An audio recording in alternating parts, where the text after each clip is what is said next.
This is Operation Sindoor, where India strikes 9 sites in Pakistan in response to what it claims was a Pakistan-sponsored massacre in Pahalgam that killed 26 tourists.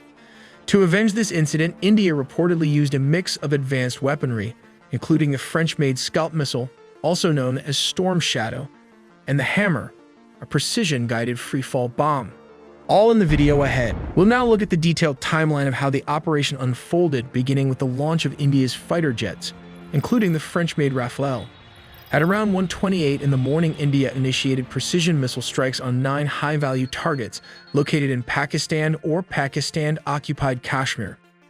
These targets reportedly included key locations such as Bahawalpur, the headquarters of Jaish-e-Mohammed, Muridke, known to house Lashkar-e-Taiba facilities, as well as Tehra Kalan, Sialkot, Bhimber, Kotli, and Muzaffarabad.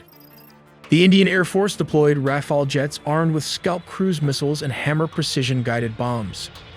The entire aerial operation lasted approximately 23 minutes, conducted with high coordination and speed.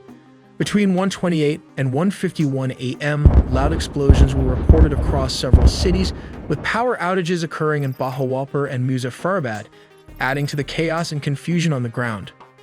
The strike was believed to have originated primarily from Ambala Air Force Station in Haryana, one of Indian Air Force main Rafale bases. At approximately 2 in the morning, a formation of Rafale fighter jets equipped with Storm Shadow air-launched cruise missiles took off from possibly Ambala under radio silence. The Rafale, with its long range and stealth-friendly profile, ascended to high altitude and maintained an oblique flight path toward the international border, skirting radar coverage while staying within Indian airspace. At around 100 to 120 kilometers from the Indo-Pak border, the Scalp missiles were launched toward pre-programmed coordinates inside Pakistan's interior, reportedly targeting infrastructure tied to cross-border terror logistics. Given the Scalp range of over 500 kilometers, the French Rafale did not need to enter Pakistani airspace, and the missile likely traveled at low altitudes, using terrain-hugging guidance to evade enemy radar before striking with high accuracy. Simultaneously, a secondary wave of Rafale aircraft armed with Hammer, highly agile modular munition extended range, bombs was deployed for tactical strikes on forward positions near the line of control. These jets, possibly taking off from Ambala as well or forward operating strips in Jammu, launched the Hammer bombs from a standoff range of approximately 50 to 70 kilometers, targeting bunkers and movement corridors near areas like Kotli and Bhimber. These precision bombs are capable of penetrating hardened shelters and were likely used to neutralize fortified shelters believed to house militant operatives or weapons caches. At roughly the same time, Sukhoi Su-30 fighter aircraft were launched from Bareilly Air Force Station. They might be carrying air-launched variants of the BrahMos supersonic cruise missile. The Sukhoi Su-30 followed a different trajectory, sweeping further south and west, before launching BrahMos missiles aimed at key logistical nodes, including suspected weapons dumps and radar installations supporting asymmetric warfare. The BrahMos, flying at speeds over Mach 2.8, reduced enemy reaction time drastically, hitting targets that lay up to 400 to 500 kilometers inside Pakistani territory. With the Su-30 extended range, the aircraft could complete the mission and return without crossing hostile airspace. In support of these air missions, a network of loitering drones, possibly indigenous ALFAs or Israeli Sky Striker units, was deployed from mobile forward launchers near Rajouri and Poonch. These unmanned systems were launched hours earlier and had been circling their assigned target areas. Once real-time signals confirmed enemy movement or leadership presence, these kamikaze drones dove on their targets, causing localized but critical damage, particularly to mobile radio stations and a command vehicle convoy reportedly en route to a hardened shelter.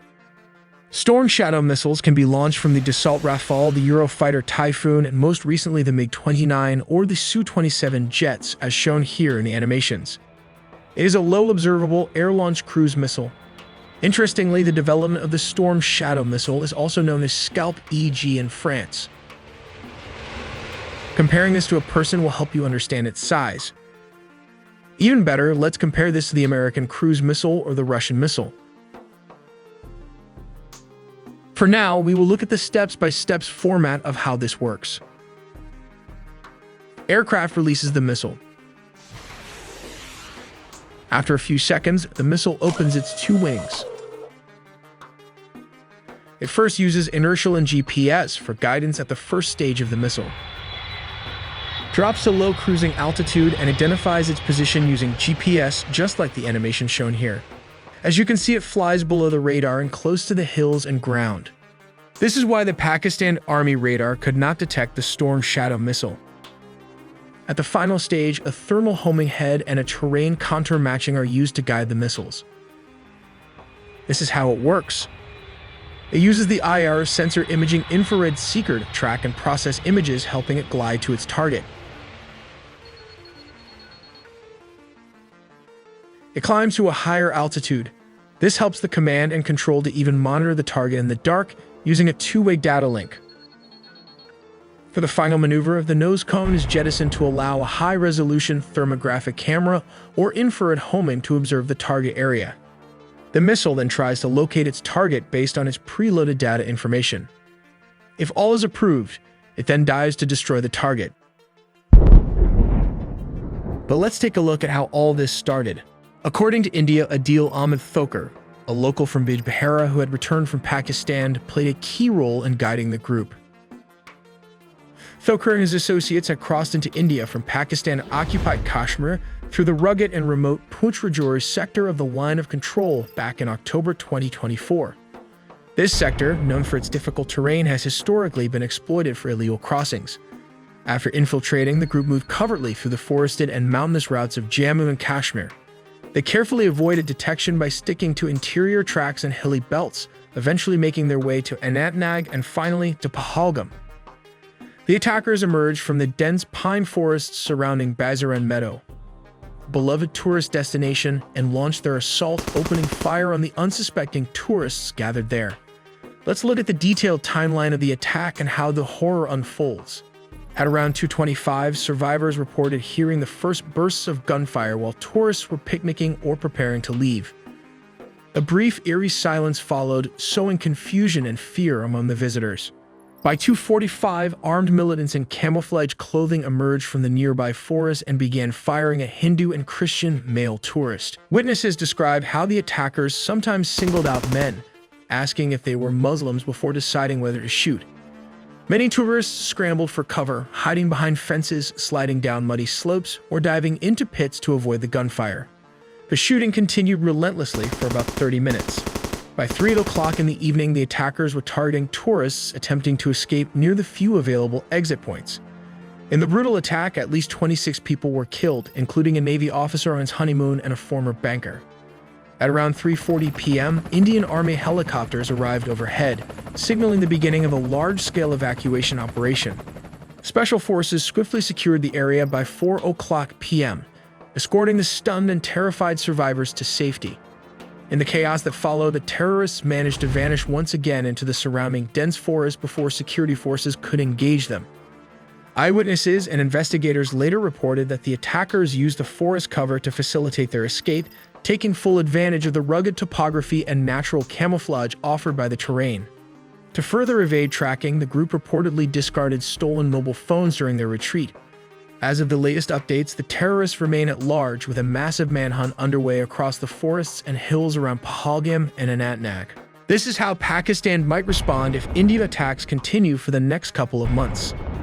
For now, both sides seem determined to avoid the unthinkable, the use of nuclear weapons, but neither seemed willing to back down from full-scale conventional war. Pakistan, knowing its military and economy were dwarfed by India's, understood that time was not on its side. Their generals agreed that if war must come, it had to be fast and brutal. Pakistan's strategy would be simple: strike hard, strike early, seize territory, and force the world to intervene before India could bring its overwhelming strength to bear. As you watch this, data brokers may be collecting and selling your personal information, your home address, phone number, online searches, and even financial details. This data doesn't just result in spam calls and scam attempts. It can also affect your personal credit score, as scammers may manipulate your data, potentially leading to a loan denial. That's where Incogni comes in to protect your privacy. The service scans the web for exposed data, sends automated removal requests, and continuously follows up to ensure your information stays deleted. It also performs regular scans to prevent data brokers from sneaking your information back into circulation, all while providing you with a clear, real-time dashboard to track your data. So take your personal data back with Incogni. Use code AITELI with the link below incogni.com/AITELI and get 60% off on an annual plan. They decided to turn India's cold start doctrine, which envisioned lightning-fast thrusts into enemy territory, into a kind of desperate offensive of their own. This is how it will strike. Just a reminder, Pakistan also have American F-16 fighter jets, but they cannot be used against India according to an agreement. So instead they have these Chinese J-17 jets to make the first attack. Before dawn on the first day, Pakistani jet will roar across the border, aiming to cripple India's frontline air bases in Punjab, Rajasthan, and Jammu. Their missiles scream down onto radar stations, command hubs, and airfields, seeking to blind Indian defenses and soften the ground for what would come next. Pakistan will then deploy the main battle tank, the Khalid, along with several support vehicles. They will move from the Lahore-Sialkot corridor, Pakistan's elite armored division's thundered will, into Indian Punjab. Their immediate objective is clear: seize Amritsar and the surrounding districts before India could react. Holding Indian territory would give Pakistan powerful leverage in negotiations later, provided they could hold onto it. At the same time, across the rugged mountains of Kashmir, Pakistani special forces, irregular fighters, and seasoned infiltrators pushed across the line of control. Their mission was even more ambitious: to sever the vital Jammu-Srinagar highway and isolate the Kashmir Valley from the rest of India. Farther south, Indian forces surged into Pakistan's Sindh province, racing towards Hyderabad and Karachi, hoping to draw Indian reserves away from the real action. Meanwhile, at sea, Pakistan's Navy knew it was badly outmatched against a massive Indian Navy submarine and carriers. Rather than risking a head-on battle, they sent their submarines into the dark waters of the Arabian Sea to lay deadly minefields near Mumbai and Gujarat's coastline. Their job was not to defeat India's navy, but to disrupt, delay, and force India to divert precious resources. Now let's look at how India Cold Start military doctrine works. It involves the various branches of India's military conducting offensive operations as part of a unified battle groups. Even as Pakistani tanks crossed the frontier, the Indian Air Force, much larger and more powerful than Pakistan's, was already executing its own battle plan. They had the cutting-edge Rafale fighters alongside the tried and tested MiG-21s and the formidable Sukhoi Su-30. Within minutes, these aircraft would meet Pakistan's advancing armored columns head-on, diving into the battlefield like hawks. Waves of fighter bombers, shielded by electronic jammers and escorted by interceptors, plunged deep into Pakistani airspace. Their targets were carefully chosen: air defense networks, radar stations, and key military hubs in cities like Lahore, Sargodha, and Multan. The mission was brutal in its clarity: paralyze Pakistan's ability to command and control its forces, strip away its defenses, and leave its military exposed to the full fury of India's advancing war machine. As Indian jets shredded the skies above India's ground forces, the powerful strike corps began their thunderous advance toward the border. They brought with them the fearsome Russian-made T-90 tanks, India's own Arjun tanks, and an endless stream of armored vehicles that turned the earth beneath them into a trembling plain. Their tanks and mechanized infantry smashed through Pakistani defenses with cold, relentless precision. Within just 48 hours, Indian units were at the gates of Lahore. They bypassed strong points, choosing instead to encircle the city, cutting it off from reinforcement and supply. Every mile gained on Pakistani soil brought with it an ever-growing risk of escalation, but India's generals knew time was their enemy. They pressed forward, determined to achieve a decisive victory before the international community could impose a ceasefire. Farther south, Indian forces surged into Pakistan's Sindh province, racing towards Hyderabad and Karachi. Their objective was clear: to sever Pakistan's southern arteries, cutting off Karachi, the beating heart of Pakistan's economy, from the rest of the country. Meanwhile, in Kashmir, Indian forces fought with brutal determination to repel Pakistani infiltrators. Yet they avoided a deep counteroffensive across the line of control, wary that any major territorial gains could provoke Pakistan into crossing its nuclear threshold. At sea, India's navy moved with ruthless efficiency. Carrier battle groups steamed into position off the Pakistani coast, imposing a tight blockade around Karachi. BrahMos missiles rained down on Pakistan's port facilities and vital energy infrastructure. Even Gwadar, Pakistan's prized port built with immense Chinese investment, found itself under attack as Indian warships ruled the Arabian Sea with almost complete impunity. During the first furious week of war, both nations suffered grievous losses. The front lines were fluid, the battles fierce, but it quickly became clear that India's greater weight, its larger military, its deeper reserves, its greater industrial power was beginning to tip the balance. Inside Pakistan's high command, as Lahore teetered on the edge of encirclement and Karachi faced strangulation, whispers of the darkest possibilities began to surface. Tactical nuclear weapons, the last terrible card in Pakistan's hand, loomed closer to reality.